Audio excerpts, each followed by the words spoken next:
Good morning, gang. Temperature change here in Nashville, but that doesn't slow us down.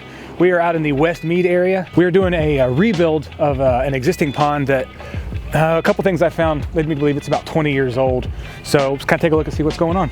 So we had some existing rock work here on site, some old aged limestone that you can clearly see down in there was just ready to fall apart. So the guys are demoing this right now, and we're looking to get the liner out of here, get our new liner and stuff in within the next couple hours. The reason I could tell this is about 20 years old, if you look down here, you can see this old carpet padding. That's an old school technique for using existing remnant carpet to pad the bottom of your pond instead of the geotextile that we use now.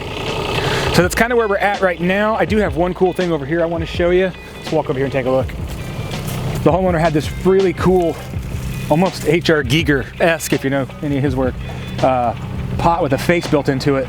We're going to try to incorporate that into the water feature somehow. Some guys have started doing that, tucking them underneath the waterfall. Don't want to rip off somebody else's work, but we're going to try to incorporate this somehow, maybe get some aquatics in it. So stay tuned for that as well.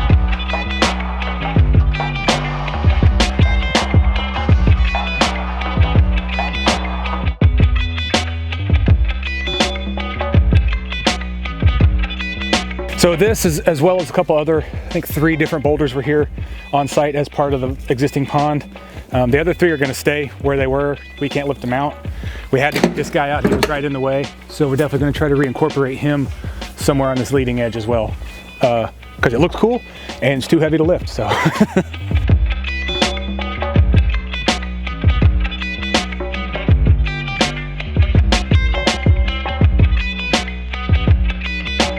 If you look over here, we got 2 big rocks, and so the next rock we're going to do is the one to the left over here. So we're going to try to match the same height coming around the side of the ponds.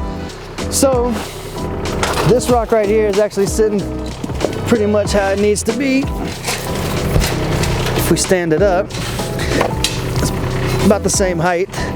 So then what we're going to look at to think about how we strap it up is how we want it to look. What I like to do is I throw my strap out long ways. This is 2 looped ends of this strap. So I'm gonna take one strap, one side of the loop end, and put it under a corner here. Just basically like a little sling on each side. Pick them up a little bit. All right. So the main thing with these corners is you want to make sure it's not just like teetering on the edge, or you want to make sure it's nice and secure under there, because you don't want this thing falling on Travis or falling on whatever while you're toting it with the excavator, you know, breaking somebody's hardscape or something. So you want to make sure those corners are in there tight, and then all you do is just run the end through your loops, tighten it up,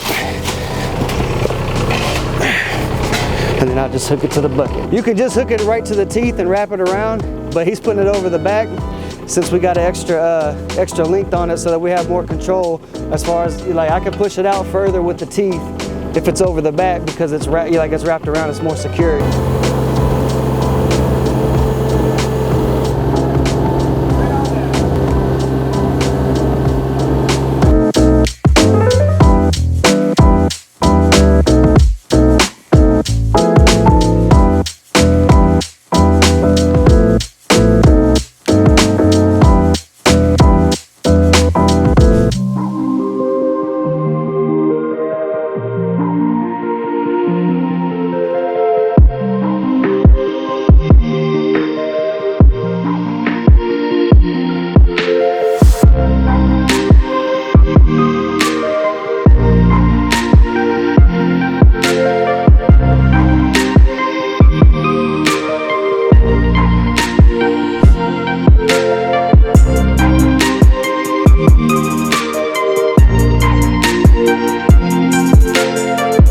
So we were able to approximate what the homeowner was looking for. The space given with the biofalls and the rock we had to use just wasn't going to work with the big rock. So we downscaled it a little bit and added a little turn to it. And I was able to find some really cool driftwood out in the woods over here. Made a sweet little framer on the front end. Homeowner signed off on it, loved it. This great big giant rock that was on site, we weren't able to lift it, but it had this really cool cutout that we were able to turn into sort of a natural bench. We were able to maneuver it right over here next to the pond. Little destination stone, little stepper, boom. We were able to work the face in over here on the far side. That was actually the homeowner's idea as well. That pretty much wraps us up. We're gonna get some cleanup done. Chris is laying the last of the pine straw. Come by our garden center or give us a call, give us an email. Any old way to say hello is good. Like us on Facebook, follow us on Instagram, and subscribe to us on YouTube. If you like the videos you see, click the like button. If you want to get notified for more videos, click the little bell for the notifications button. Leave us a comment, tell us what you liked, tell us what you didn't like, I guess, I don't know. If you like what you see as well, tell a friend. Or tell an enemy, I don't care. Let people know about us. Like I said, that's us wrapped up here. Uncle Trav, we'll see you next time. Cheers.